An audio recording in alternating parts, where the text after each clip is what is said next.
স্বামী এবং স্ত্রী একসাথে করার মতো কি কি আমল রয়েছে? স্বামী এবং স্ত্রী দুজনে একসঙ্গে করার মতো আমল যদি বলি তাহলে বলবো সবর এবং শুকর।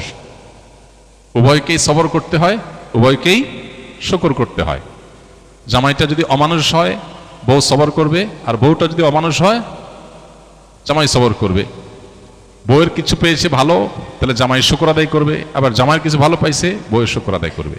উভয়ের জন্য কমন এবং মিউচুয়াল যে আমল আছে যেটার মধ্য দিয়ে দাম্পত্য জীবন সুখী হতে পারে, সুখময় হতে পারে, সেটা হলো সবর এবং শুকর।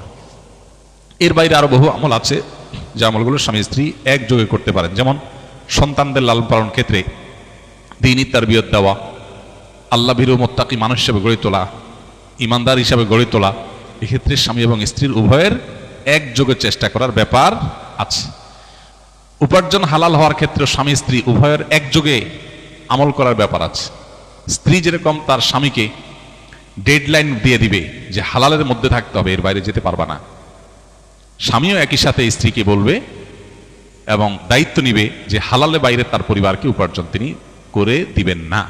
এই জায়গাটাতে উভয়কে একযোগে কাজ করতে হবে। তাহলে পরিবারের সন্তানদের লালন পালন, দ্বীনী তরবিয়ত দেওয়া, হালাল উপার্জন, আল্লাহ যা হালাল দেন সেটা পরিমাণে কম হলে আমরা তুষ্ট থাকবো, অন্যদের সাথে নিজেদেরকে কম্পেয়ার করব না, এইসব বিষয়গুলোতে। এবং যদি নিজের জীবন সঙ্গীর জীবনে ভালো কিছু পাওয়া যায়, মুখে স্বীকার করতে হবে, তাকে থ্যাঙ্কস দিতে হবে, কৃতজ্ঞতা জানাতে হবে, তাহলে আল্লাহ খুশি হবেন।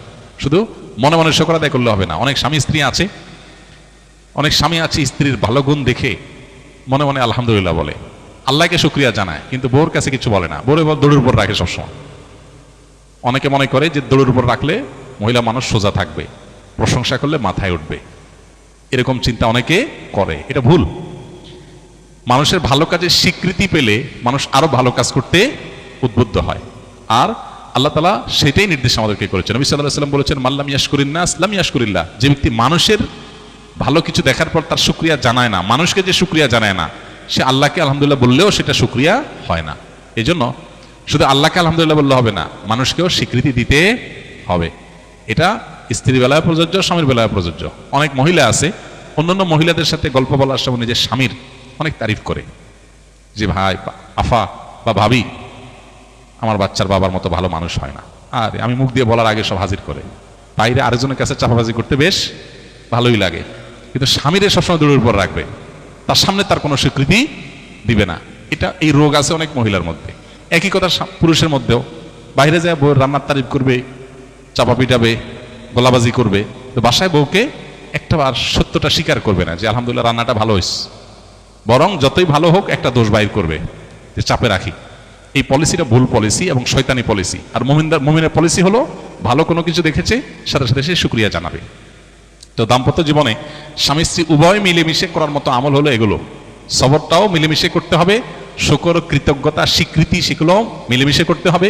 সন্তান লালন পালনের ক্ষেত্রে আল্লাহর ভয় তাদের মধ্যে জাগ্রত করা, তাদের মধ্যে ঈমানের বীজ বপন করা, তাদেরকে দ্বীন এবং তাকওয়ার উপরে গড়ে তোলা, এগুলোর জন্য স্বামী স্ত্রী উভয়ে সমান্তরালভাবে কাজ করতে হবে, উভয়ে মিলেমিশে আমলটা করতে হবে। কথা বুঝে আসছে? আল্লাহ তাআলা আমাদের সবাইকে আমাদের দায়িত্বগুলো যথাযথভাবে পালন করার তৌফিক দান করুন। Amin. Thanks for watching this video. Like and subscribe my channel.